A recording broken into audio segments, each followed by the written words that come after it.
Hello friends, welcome back to the polity series, जहां हम cover कर रहे थे एनसीईआरटी ऑफ क्लास 6 टू 12। इसी सीरीज में हम क्लास 6 के एनसीईआरटी को कंप्लीट कर चुके हैं। जिन्होंने भी वो लेक्चर नहीं देखे हैं तो आई एडवाइज यू कि do check them out first. Then आप एक सिंक्रोनाइज वे में अगर चलेंगे तो आपको कंसेप्चुअल क्लैरिटी जो है वो ज्यादा बेहतर तरीके से होगी।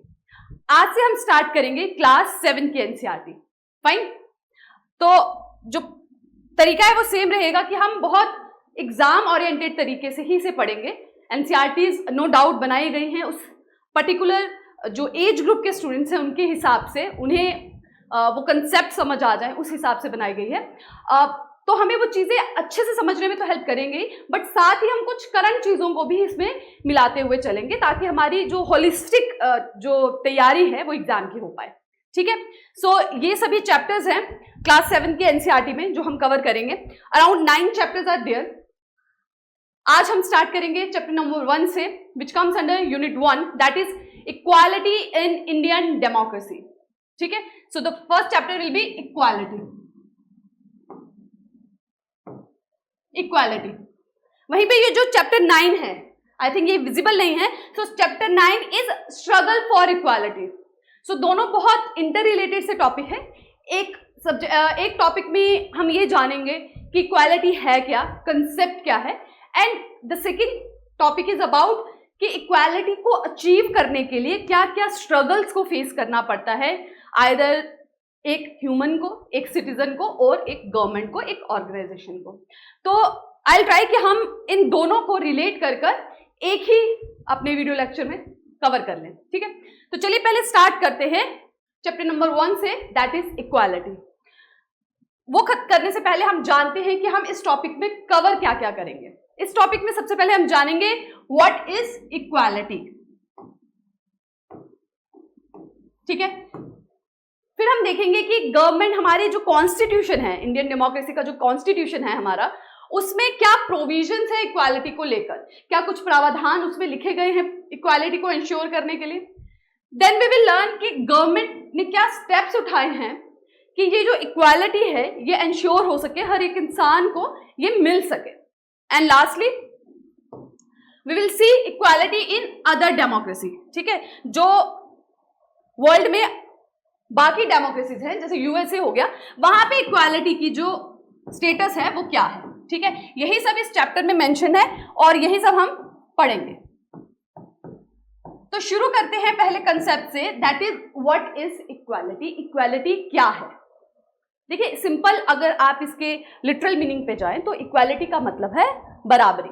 ठीक है, अब जब हम अगर आप थोड़ा सा रिवाइज करें तो चैप्टर 6 का एनसीईआरटी के क्लास 6 का जो फर्स्ट चैप्टर था दैट वाज अबाउट डाइवर्सिटी, है ना। हमने डाइवर्सिटी के बारे में पढ़ा था। हमारे देश में डाइवर्सिटी बहुत ज्यादा है।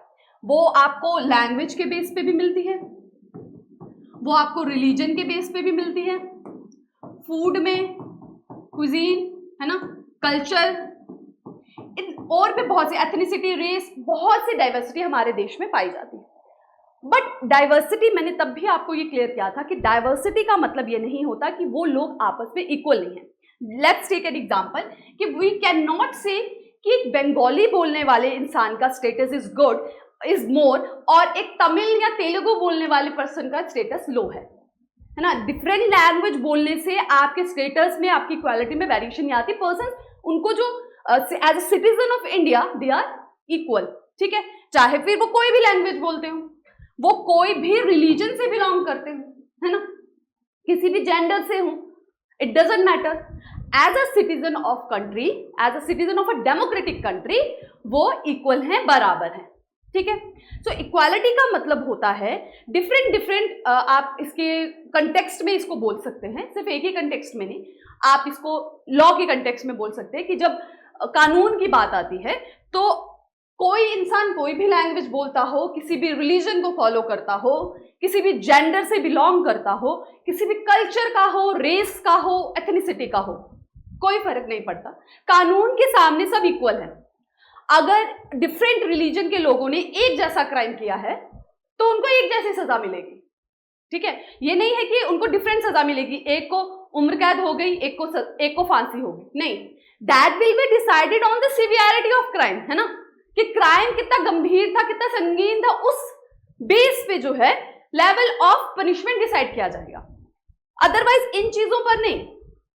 सिमिलरली अगर किसी जॉब के लिए आप अप्लाई करते हैं, ठीक है, अब रिजर्वेशन को आप छोड़ दें, दैट इज अ पॉजिटिव, आप एक तरह से कहें डिस्क्रिमिनेशन, जिसमें क्योंकि बहुत सालों से उनके साथ भेदभाव हुआ है, दैट इज डिफरेंट कंसेप्ट कि वो उनको दिया जाता है, गवर्नमेंट स्टेप उठाती है, वो आगे हम डिटेल में करेंगे भी। Otherwise on the base of language or on the basis of religion आपको किसी पोस्ट पे आने के लिए मना नहीं किया जा सकता। आप यूपीएससी की तैयारी कर रहे हैं तो क्या आप जिस भी लैंग्वेज को फॉलो करते हो, जिस भी रिलीजन से हो, जिस भी कल्चर को मानते हो, आप सबके लिए एक ही क्वेश्चन पेपर आने वाला है, ठीक है, एक ही क्राइटेरिया रहने वाला है आपको जज करने का, और सेम मार्क्स लाने पर आपको एक ही तरह का कैडर, एक ही तरह का जो आपको पोस्ट है वो प्रोवाइड की जाएगी, है ना, तो डिस्क्रिमिनेशन नहीं होगा, दैट इज इक्वालिटी। और वो हर कंटेक्स्ट में है, इकोनॉमी में, एजुकेशन की बात करें, लॉ की बात करें, ठीक है, पॉलिटी की बात करें, सोसाइटी में पॉलिटी सेटअप की बात करें, कि वोट देने की बात है, ठीक है, so everyone in our India, ठीक है, अंडर यूनिवर्सल एडल्ट फ्रेंचाइज, है ना, जो हम ऑलरेडी इस कंसेप्ट को समझ चुके हैं, जो क्या है, हर वो इंसान जो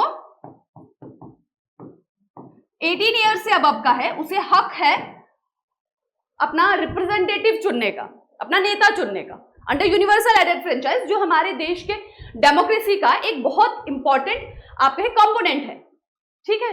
तो यहां पे आप ये नहीं कह सकते कि आप इस लैंग्वेज को बोलते हैं तो यू कैन नॉट वोट, आप इस रिलीजन के, एथनिक ग्रुप के हैं, इस रेस के, तो you can not do this, ठीक।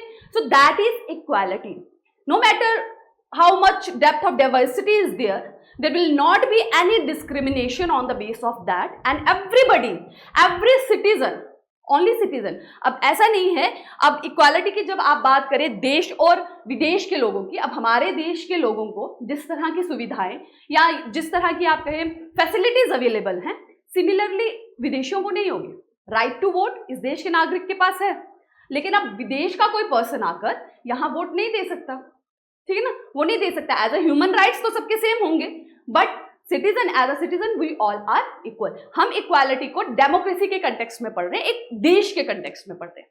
तो एक देश में हर सिटीजन बराबर है, चाहे वो कितनी भी डाइवर्स हो, कोई भी लैंग्वेज बोलता हो, कल्चर हो, रेस से हो, डजंट मैटर, वो इक्वल है, ठीक है। तो आपको ये क्लियर हुआ कि व्हाट इज इक्वालिटी। अब जानते हैं कि हमारे गवर्नमेंट जो है, हमारे कॉन्स्टिट्यूशन जो है, सॉरी, सेकेंड स्टेप जो हमें देखना था दैट वाज कि कॉन्स्टिट्यूशन में दिस वी हैव कवर कि what is equality. Now second जो हमारे इस चैप्टर में मेंशन है दैट इज कि कॉन्स्टिट्यूशन में क्या प्रोविजन है इक्वालिटी को लेके, ठीक है। So let us see that. तो सबसे पहला, जैसे मैं आपको समझा रही थी कि कानून के नजर में हर सिटीजन जो है वो बराबर है। So that right is all are equal before law, ठीक है, all are equal before law. और ये किसके अंडर आता है? That comes under article 14। जब हम कॉन्स्टिट्यूशन को पढ़ेंगे तो डिटेल में वी विल स्टडी अबाउट क्या फंडामेंटल राइट्स और डीपीएसपीज है ना, उनको डिटेल में पढ़ेंगे। टिल अभी आप ये जानिए कि हमारे देश में हमारे कॉन्स्टिट्यूशन ने हर सिटीजन को कुछ फंडामेंटल राइट्स दिए हैं, कुछ मौलिक अधिकार दिए हैं, ठीक है, जिसकी उसका जो मेन मकसद था वो देने का ये था कि जो भी हमारे कॉन्स्टिट्यूशनल फ्रेमर्स थे, जो कॉन्स्टिट्यूशन बना रहे थे, उन्होंने देखा था कि हमारे देश में किस तरह से भेदभाव हुआ है बहुत सी कैटेगरीज को लेकर, जिसकी वजह से हमारा देश कहीं डेवलपमेंट में पीछे रह गया है, ठीक है। और वो लोग जो संख्या में कम हैं उन्हें कहीं ना कहीं एक इनसिक्योरिटी सी रहती है। तो देश के कंप्लीट विकास के लिए हर सिटीजन का विकास होना जरूरी है। तो इसीलिए उन्होंने कुछ राइट्स रखे जो देश के हर नागरिक के पास हैं, इररिस्पेक्टिव ऑफ द डाइवर्सिटी। तो उसमें जो सबसे इंपॉर्टेंट है that is all are equal before the law. ये आता है हमारे आर्टिकल 14 के अंदर, ठीक है। इसकी दो कैटेगरीज होती है, that is equal protection of law और इक्वल बिफोर लॉ, कि हम कानून के सामने भी सेम है और एक तरह का ट्रीटमेंट भी मिलेगा, ठीक है, सेम ट्रीटमेंट भी मिलेगा। नेक्स्ट आता है no one shall be discriminated against because of religion, race, caste, place of birth, male और फीमेल, ठीक है। So that comes under article 15। Article 15 क्या कहता है कि हमारे देश में किसी भी सिटीजन के साथ, किसी भी पर्सन के साथ भेदभाव नहीं किया जा सकता ऑन द बेसिस ऑफ 6 चीजें मेंशन है, religion, race, caste, place of birth, it is also male और फीमेल, दैट इज 6, है ना? ओके, ठीक है। So no one can be discriminated on the basis of religion, race, caste, place of birth और sex. तो इन basis पे किसी भी पर्सन को डिस्क्रिमिनेट नहीं किया जा सकता। किसी पब्लिक प्लेस पे जाने से, किसी स्कीम का, किसी फैसिलिटी का बेनिफिट उठाने से, किसी भी चीज से उनको डिस्क्रिमिनेट नहीं किया जा सकता। That is mention under article 15। इसी के साथ आर्टिकल 16 भी आता है, दैट इज अबाउट कि no one can be discriminated on these basis for government jobs, ठीक है, पब्लिक ऑफिसेस के लिए। नेक्स्ट आता है the untouchable have been abandoned. ये आ गया आर्टिकल 17 में। ये सब फंडामेंटल राइट्स हैं, ठीक है। फंडामेंटल राइट्स हमारे हैं आर्टिकल 14 से अप टू आर्टिकल 32, ठीक है। So article 14 is all are equal before law. Article 15 कि किसी को किसी भी सिटीजन में भेदभाव नहीं किया जाएगा on the basis of race, caste, sex, religion, place of birth. 16 कहते हैं all have equal access to public offices और पब्लिक गवर्नमेंट जॉब्स एक्सेट्रा। और आर्टिकल 17 इज अबाउट अनटचेबिलिटी। हमारे देश में छुआछूत बहुत किया जाता था, अनटचेबिलिटीज, ठीक है। लोअर स्ट्रेटा जो कास्ट की हिरार्की है उसमें जो सबसे लोअर स्ट्रेटा पे आते हैं उन्हें अनटचेबल्स ही कहा जाता था, ठीक है।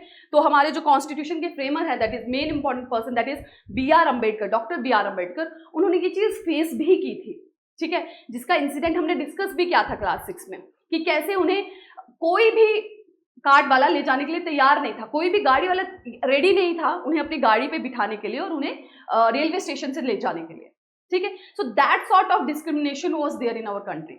उसी चीज को हटाने के लिए, उसी चीज को खत्म करने के लिए लाया गया था, दैट इज अनटचेबिलिटी को कर दिया प्रोहिबिट अंडर आर्टिकल 17 और इसको एक लीगल क्राइम बना दिया गया कि जो भी अनटचेबिलिटी को प्रैक्टिस करेगा उसे सजा मिलेगी, ठीक है। तो इसी के अंदर किया गया था प्रोटेक्शन ऑफ सिविल राइट। पहले एक कानून बनाया गया और देन इसको as a fundamental right introduce कर दिया गया, ठीक है। क्लियर है? सो कॉन्स्टिट्यूशन में इक्वालिटी को लेकर दीज आर द प्रोविजंस, ठीक है। रिलीजन से भी है, वो आर्टिकल 25 के अंदर आता है, दैट इज एवरी रिलीजन को इक्वल राइट है अपने रिलीजन को प्रोग्रेस करने का, प्रोफेस करने का। आप इंस्टीट्यूशन खोल सकते हैं, है ना, आप अपने रिलीजन को सेलिब्रेट कर सकते हैं, आपको कोई रिलीजन मानना है, नहीं मानना है, इसका भी आपको पूरा अधिकार है, कोई उससे नहीं छीन सकता, ठीक। Okay, so next is we have understood कि what is equality and what are the constitutional provisions. Now we will see what government can take steps to ensure equality, कि उसके सिटीजन में सब लोग जो हैं उनके साथ इक्वल ट्रीटमेंट किया जाए। इसके लिए जो गवर्नमेंट है वो क्या क्या स्टेप लेती है। तो सबसे पहले गवर्नमेंट बनाती है कानून, लॉज, ठीक है। जैसे मैंने आपको बताया protection of civil right act, है ना,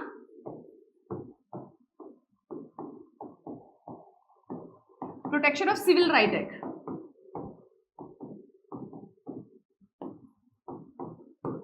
ठीक है। ये कानून बनाया गया था गवर्नमेंट ऑफ इंडिया के द्वारा, ठीक है, to prevent all those untouchability, और वो जो प्रैक्टिस है अनटचेबिलिटी की उसके लिए इन द 1955। और उसी को बाद में जो एक तरह से आपका ये शक्ल दी गई है, फेस दे दिया गया फंडामेंटल राइट का, ठीक है, उसके अंदर भी उसको इंक्लूड कर दिया गया।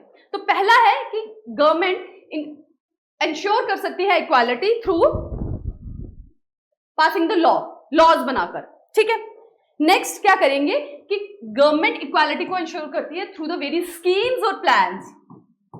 एक तो बना दिया आपने कानून, ठीक है। अब कानून एक ये है जिसमें आप अनटचेबिलिटी को करते हैं, दूसरा आता है मैनुअल स्कैवेंजिंग को खत्म करने के लिए, प्रोहिबिशन ऑफ मैनुअल स्कैवेंजिंग, उसके लिए भी लॉ निकाला गया था।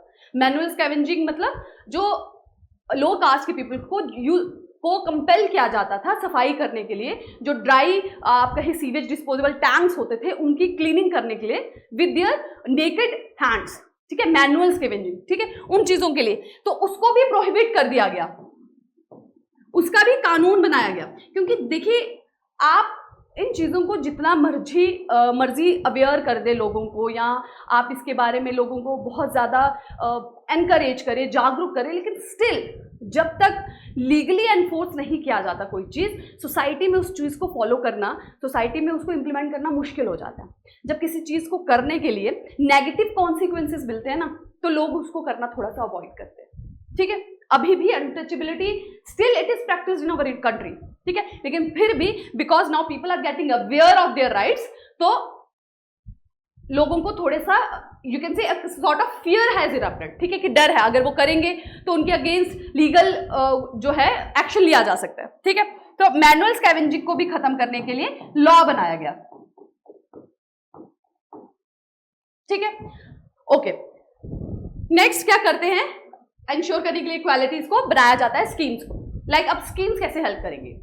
अब इक्वालिटी आप अगर बहुत से सेक्शंस में है, पहला अगर आप जेंडर इक्वालिटी की बात करें, मेल एंड फीमेल्स में बहुत से सेक्टर्स में, लाइक एजुकेशन प्रॉपर मिले, हेल्थ सेक्टर में उनकी इक्वालिटी हो कि उनकी हेल्थ का जो ध्यान है वो प्रॉपर रखा जाए, एम्प्लॉयमेंट अपॉर्चुनिटीज उनको एक जैसी मिले, इन सब के लिए स्कीम्स बनाई जाती हैं ताकि एक पुश मिले उनको बराबर होने का। जैसे अब आप अगर जेंडर में एग्जांपल लेते हैं, जेंडर इक्वालिटी का,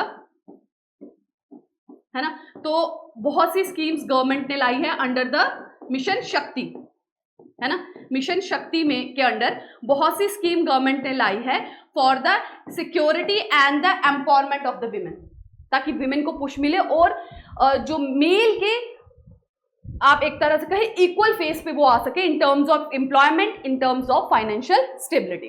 ठीक है, सो मिशन शक्ति हो गई, उज्ज्वला स्कीम हो गई, बेटी बचाओ बेटी पढ़ाओ स्कीम हो गई, all these schemes focus towards ensuring gender equality. उसी तरीके से अगर आप बात करें फाइनेंशियल इक्वालिटी की, है ना,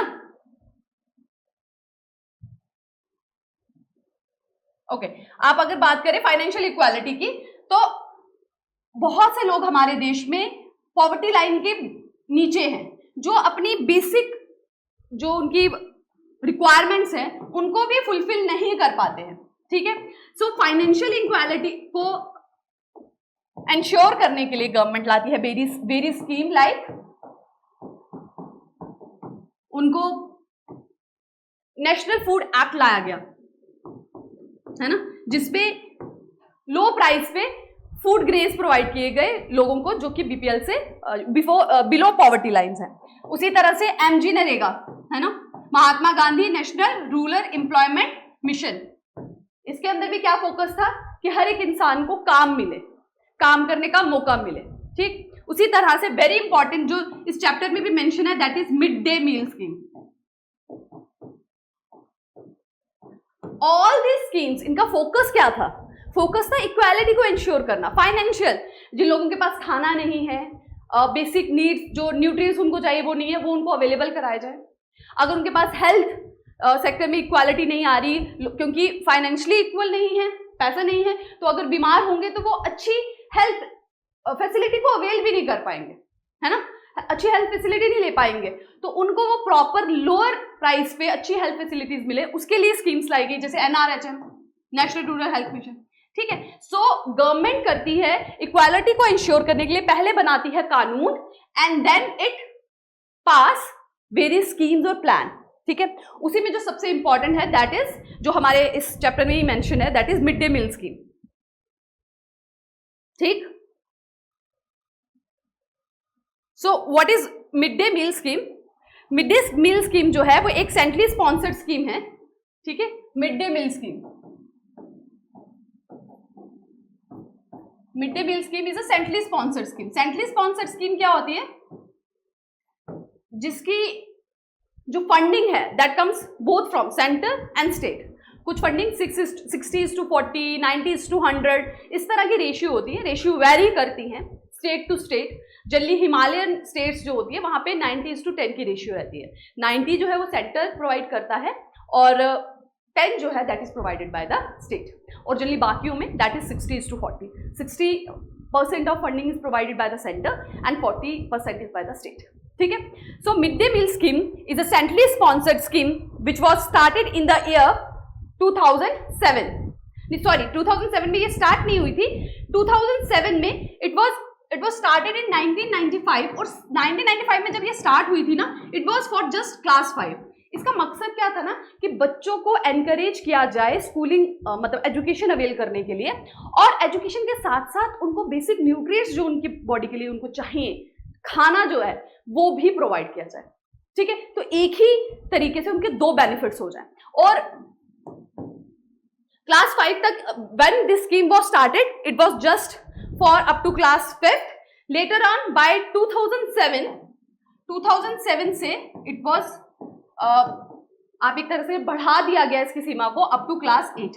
आज क्लास 8 तक के सभी बच्चों को मिड डे मील स्कीम के अंडर जो न्यूट्रिएंट्स हैं, जो फूड है, वो प्रोवाइड किया जाता है। ठीक है, इसी में रिसेंटली कंट्रोवर्सी भी हुई थी, आई थिंक 1 to 2 years पहले, जहां पे मिड डे मील स्कीम में एग को प्रोवाइड करने की बात की गई थी कि मिड डे मील स्कीम्स में एग भी प्रोवाइड किया जाना चाहिए।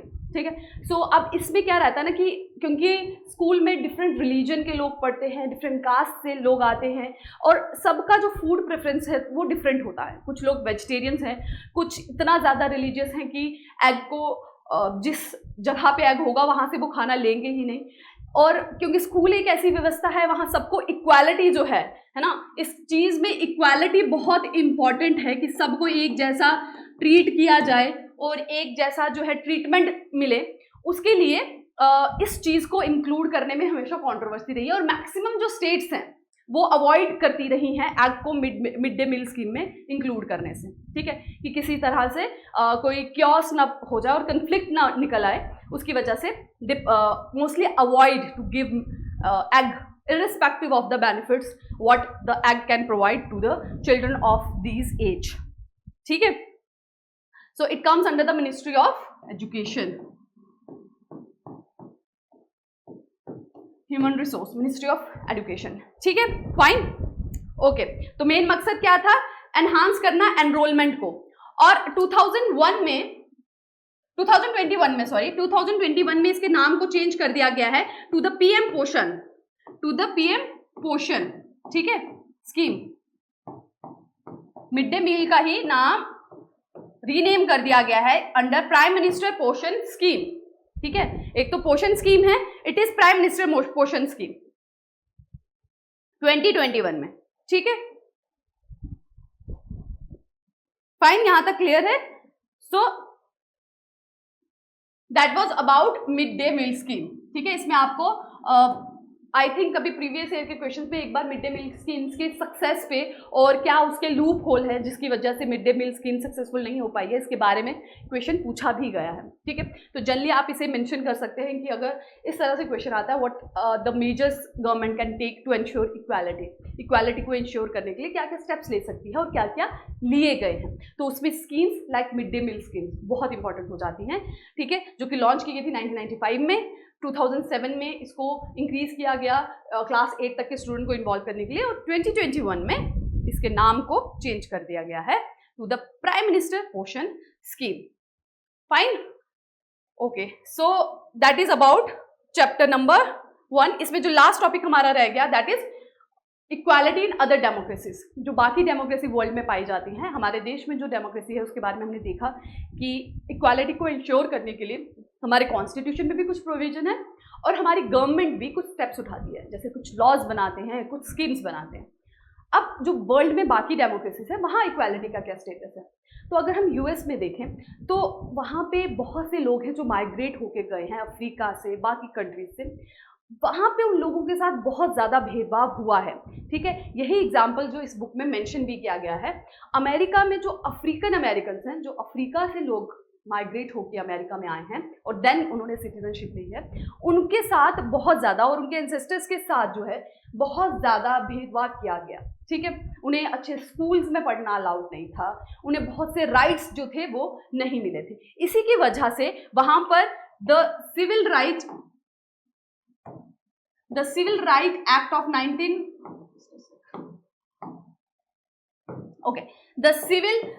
एक्ट ऑफ 1964 को लाया गया, जो कि प्रोहिबिट करता है discrimination on the basis of race, religion, national origin. ठीक है, ये तीनों चीजें हमारे देश में सेक्स भी मेंशन है एंड प्लेस ऑफ ओरिजिन और कास्ट भी, क्योंकि कास्ट एक ऐसे डिस्क्रिमिनेशन है जो बहुत ज़्यादा पेक्युलर है, हमारे देश से रिलेटेड है ना, इंडिया से बहुत ज़्यादा उसका ओरिजिन भी यहीं से हुआ है और बहुत ज़्यादा प्रेवलेंट भी हमारे देश में। तो यहाँ पर लाया गया civil right act of 1964 USA में, यूनाइटेड स्टेट्स ऑफ अमेरिका में, जहाँ पे डिस्क्रिमिनेशन को प्रोहिबिट कर दिया गया on the base of race, religion and national origin. ठीक है, सो अफ्रीकन अमेरिकन के बच्चों को भी पूरी जो है स्वतंत्रता मिली, इक्वालिटी मिली उन स्कूल्स में पढ़ने के लिए जहाँ पे उनको अलाउड नहीं था। ठीक है, तो I hope it is clear कि what is equality, what government can take steps to ensure equality and what are the constitutional provision. Next जो मैं आपको कह रही थी कि जो 9th हमारा चैप्टर है क्लास 7th का, that is struggles for equality. ठीक है, इक्वालिटी को इंश्योर करने के लिए क्या क्या स्ट्रगल करनी पड़ती है और एक पर्सन को, so that he can get equality. तो इक्वालिटी की जब हम बात कर रहे थे, हमने कहा कि इक्वालिटी बहुत से कंटेक्स्ट में होती है, like financial, gender based, caste or religion based. These are the broad, अगर आप कहें ब्रॉड इनइक्वालिटीज जो मेजरली फाइंड की जाती है। ठीक है, सबसे पहले आती है फाइनेंशियल इक्वालिटी। अगर कोई इंसान गरीब है तो सबसे पहले आप देखें उसके पास मीन्स ही नहीं होंगे अच्छी एजुकेशन अवेल करने के, वो एक अच्छी एजुकेशन नहीं ले पाएगा, अच्छे स्किल्स नहीं ले पाएगा, उसके बच्चे अच्छे स्कूल में नहीं पढ़ पाएंगे। ठीक, पहली प्रॉब्लम आ जाएगी proper means to get a good education.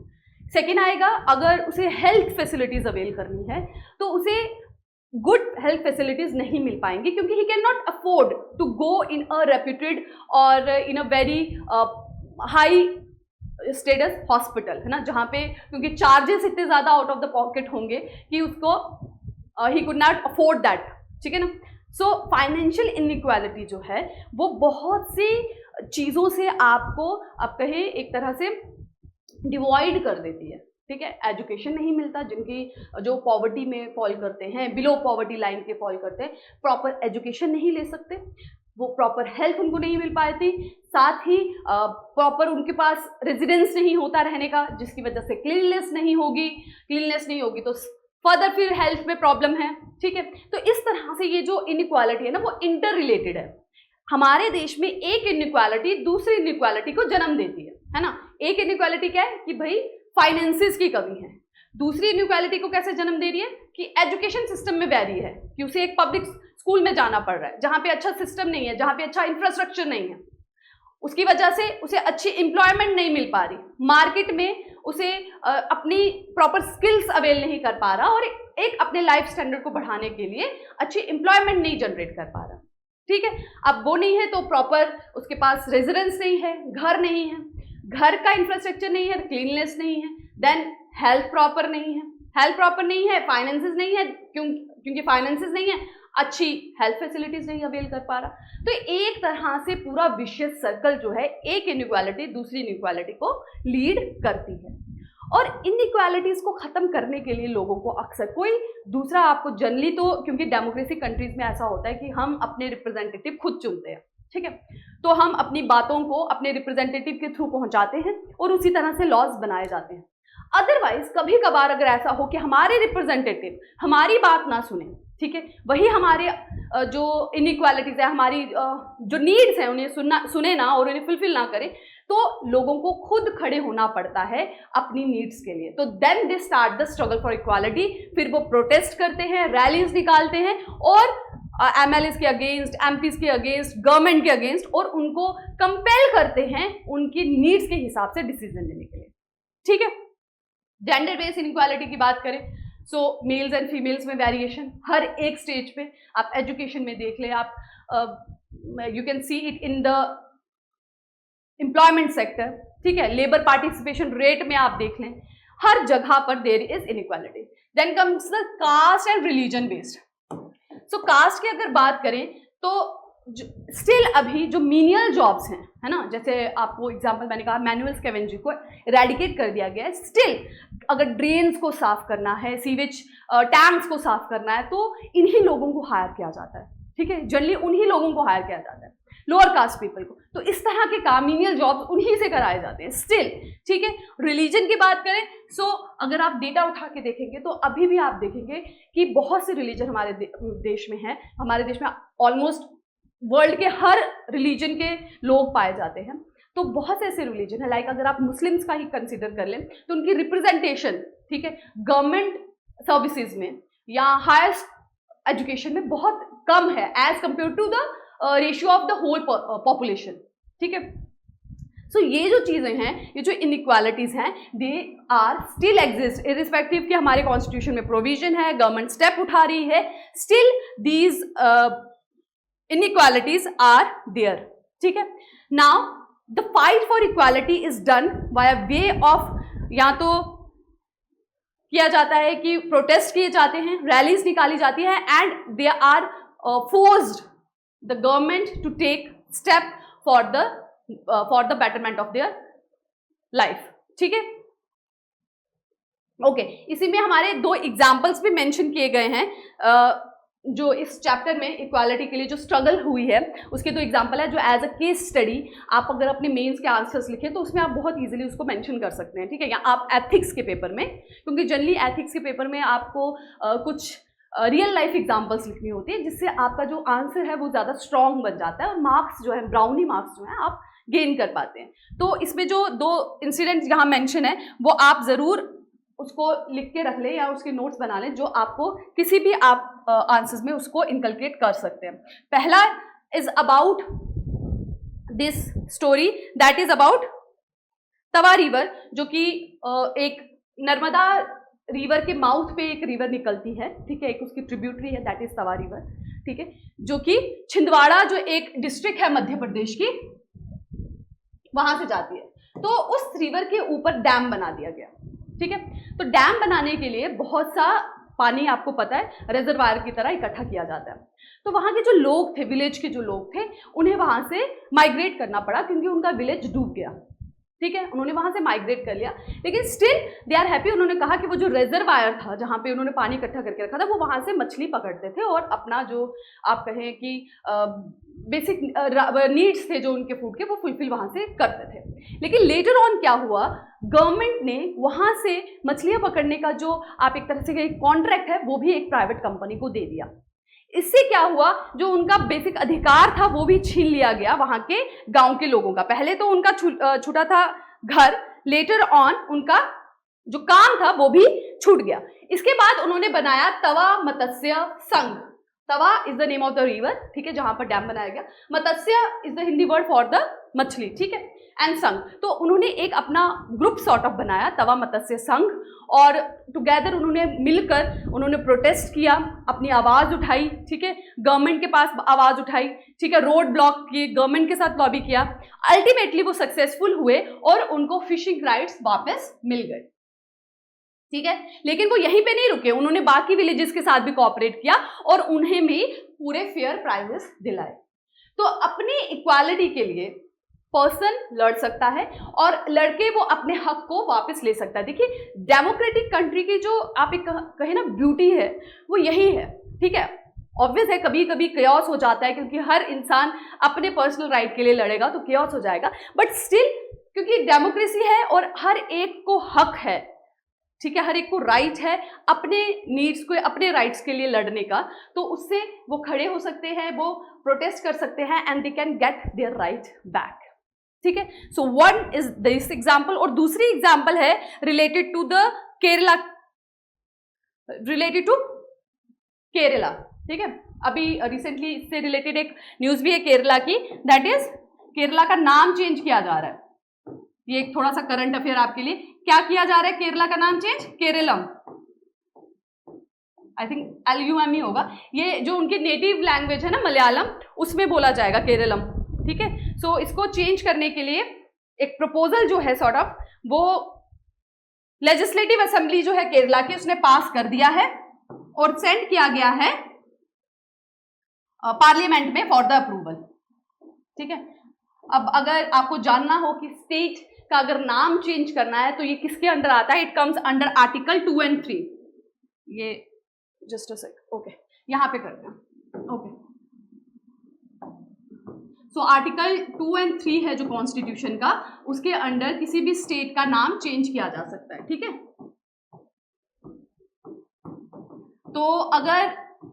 तो पार्लियामेंट ने अगर इनिशिएशन जो है वो पार्लियामेंट के द्वारा लिया जाता है, तो प्रेसिडेंट का सबसे पहले आप एक तरह से कहें कंसेंट लेना इज वेरी इंपॉर्टेंट, और सिंपल मेजोरिटी से अप्रूवल पास किया जाता है, ठीक है। पार्लियामेंट जो है सिंपल मेजोरिटी से करती है, और अगर स्टेट लेजिस्लेटिव असेंबली ने इस प्रपोजल को इनिशिएट किया है तो वो उस प्रपोजल को पास करके then it send to the parliament, और पार्लियामेंट के अप्रूवल के बाद जो है नाम चेंज हो जाता है। तो स्टेट का नाम चेंज करने के दो तरीके हैं, एक स्टेट लेजिस्लेटिव असेंबली भी उस प्रपोजल को इनिशिएट कर सकती है और पार्लियामेंट में भी किया जा सकता है, ठीक है। So that was the current affair. जैसे मैंने आपको कहा था कि थोड़ा बहुत हम साथ साथ में करंट को भी लेते चलेंगे, क्योंकि एग्जाम हमारा सिविल सर्विसेज का है जिसमें करंट बहुत इंपॉर्टेंट रोल प्ले करता है ना, ठीक है। सो केरला का क्या हो गया, अब केरलम अभी होगा, अभी हुआ नहीं है, बट हो ही जाएगा जब अप्रूवल पार्लियामेंट से मिल जाएगा, ठीक है। सो इसकी जो केस स्टडी है दैट इज कि केरला में जो टेक्सटाइल मिल थी या इंडस्ट्रीज कह लें, वहां पे जो फीमेल्स काम करती थी ना, उनके साथ बड़ा इनह्यूमन कंडीशन में उनसे काम कराया जाता था। उन्हें रेस्ट के लिए भी अलाउड नहीं था, वॉशरूम जाना अलाउड नहीं था, बैठना अलाउड नहीं था, ठीक है। तो वहां पे एक लेडी दैट इज विजी पेनुकोतु, है ना, अगर मैं नाम गलत ले रही हूं तो एक्सक्यूज मी, ठीक है। सो विजी पेनुकोतु, उन्होंने एक यूनियन बनाई, क्योंकि वहां की जो लेबर यूनियन थी वो भी उनका साथ देना के लिए तैयार नहीं थी, तो उन्होंने खुद बाकी लेडीज के साथ मिलकर एक यूनियन बनाई, ठीक है, और उन्होंने प्रोटेस्ट किया। फाइनली उनको ये हक मिला, और वो यहाँ पे ही नहीं रुके, इन्होंने फिर इसको लीगली भी अपना हक बनाने की कोशिश की, और लीगली अब ये राइट हर एक विमेन को, वो किसी भी इंडस्ट्रीज में किसी भी फैक्ट्री में काम करती हो, उनके पास पूरा हक है रेस्ट का, ठीक है। उनको कॉन्टिन्यूसली काम नहीं किया जाता, कराया जा सकता, ठीक है। So she campaigned like a superwoman and give this change a legal validation. तो इसको एक legal validation भी मिल गई है in the year 2018, ठीक है। So these are two